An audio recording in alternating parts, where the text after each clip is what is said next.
বোর্ডে যে ডিজাইনটা বানানো হয়েছে এটার উদ্দেশ্য ছিল কিন্তু একটা ব্যাপার, সেটা হচ্ছে বিজনেসটা বোঝানো হয়। এটা যে স্ট্রাকচারটা দেখা যাচ্ছে এটা হচ্ছে সিসকো যে ডেটা সেন্টার ইনফ্রাস্ট্রাকচার 2.5 তার রিলেটেড ব্যাপার বলে একটা বানানো হয়েছিল, যেখানে সার্ভার ডেটা কোর রয়েছে, এর মধ্যে লিঙ্কগুলো করা হয়েছে।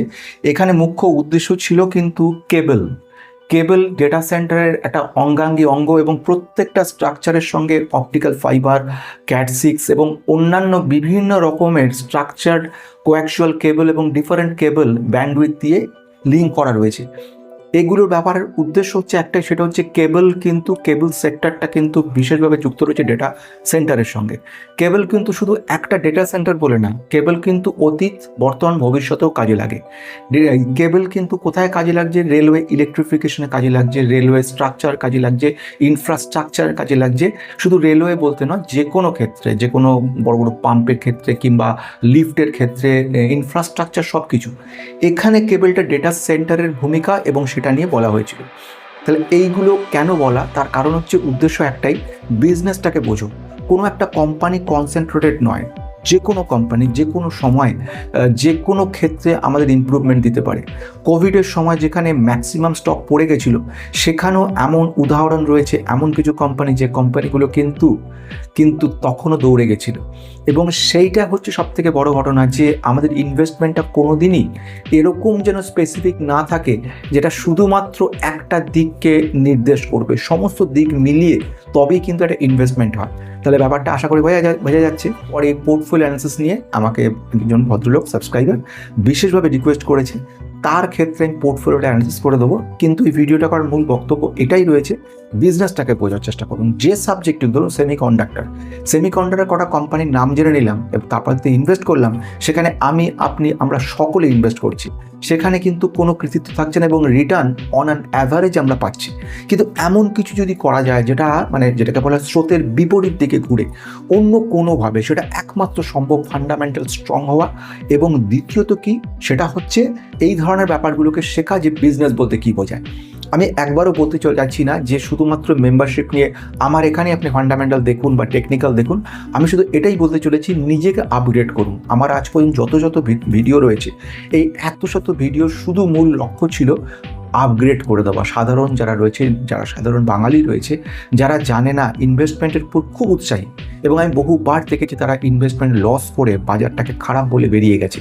তাদের জন্য কিছু করা, তাদের জন্য কিছু একটা বলে দেওয়া, তাদের জন্য কোনোভাবে এগিয়ে যাবো। এবং আমি নিজেকে গর্বিত মনে করি এই ব্যাপারে অনেকটা এগোতে পেরেছি, এবং একাধিক জনকে এ ব্যাপারে এগোতে পেরেছি। গতকাল একটা খুব সুন্দর আমাকে একটা ছেলে আমাকে সুন্দরভাবে কমেন্ট করেছে, সেখানে লিখেছিল সে কিভাবে এগোচ্ছে।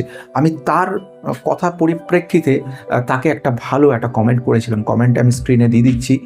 এটা দেখে বুঝতে পারবে যে ওর উৎসাহ দেখে আমি কতটা মুগ্ধ হয়েছি, এবং বড় সময় ধরে একটা চিঠি ওকে লিখেছি, কমেন্ট লিখেছি। সেখানে আমি ওকে অ্যাডভাইস করেছি কিভাবে পথ চলতে হবে, কিভাবে এগোতে হবে, কোথায় বাধা পাবে, কিন্তু বাধাগুলো বড় কথা নয়, সমালোচনা প্রচুর পাবে, কিন্তু সেগুলোর উত্তর দেওয়াটা খুব জরুরি নয়।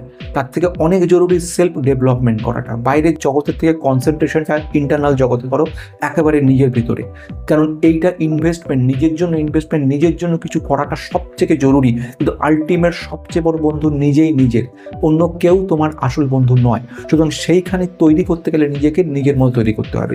এটা কোনো জ্ঞান নয়, কোনো অ্যাডভাইস নয়, যেচে কিছু বলা নয়। এটা শুধু এইটুকুটা বলা, যদি কেউ উৎসাহী থাকে জানার, শেখার, বোঝার, তার জন্য কিন্তু আজকের দিনে কোনো বাধা নয়। আজকে এই বলে শেষ করতে চলেছি, বিজনেসটা সবসময় বোঝার চেষ্টা করবো। যেখানে ইনভেস্ট করো না কেন, সবসময় বুঝে নিতে হবে যে আমাকে বিজনেস বুঝতে হবে, কোনো একটা পার্টিকুলার কোম্পানি না। ডেটা সেন্টারের মধ্যে যদি কথা বলি, এখানে সেন্টারের মধ্যে কতগুলো সেক্টর কাজে লাগছে জানো?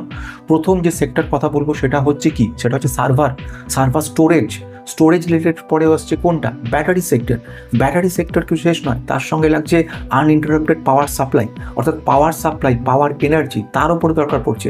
পাওয়ার এনার্জি শেষ নয়, কুলিং সিস্টেমে দরকার পড়ছে, লিকুইড কুলিং সিস্টেম, যেটা আপডেটেড, যেটা রয়েছে আপগ্রেডেড টেকনোলজি।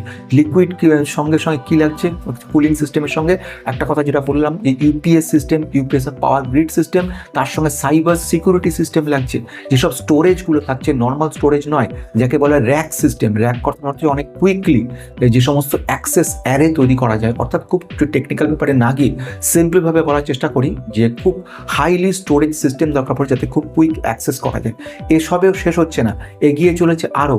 ভারত কিন্তু মহাকাশে পর্যন্ত পাথ ফাইন্ডার বলে একটা জায়গা তৈরি করেছে, স্পেস স্টেশনের মতো। সেখানে কিন্তু ডেটা সেন্টার রাখতে চলেছে, এবং তার পজিটিভ দুটো কারণের মধ্যে প্রথম হচ্ছে ডেটা সেন্টার প্রচণ্ড ঠান্ডা রাখতে হয়, সেটা একমাত্র সম্ভব হচ্ছে মহাকাশে। আর দ্বিতীয়ত সেগুলোকে কিন্তু ভালনারেবল খুব, সেই জন্য তাকে খুব সিকিউরড ওয়েতে রাখতে হয়। সেই জন্য যেটা সম্ভব হয় না এখানে, সেটা কিন্তু মহাকাশে সম্ভব।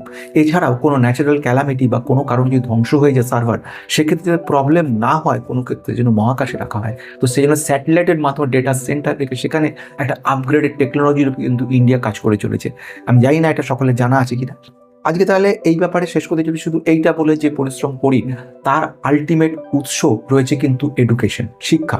কিছু যদি শেখাতে পারি, কিছু যদি বোঝাতে পারি, এবং তার মাধ্যমে বাঙালিদের যদি উন্নতি করতে পারি, তাহলে সেটা সবচেয়ে বড় ঘটনা। বাকি সব কোনো কিছুটাই, সমস্ত কিছু হচ্ছে গৌণ। তাহলে একটাই হলো, সেটা হচ্ছে মুখ্য উদ্দেশ্য আমার এটা।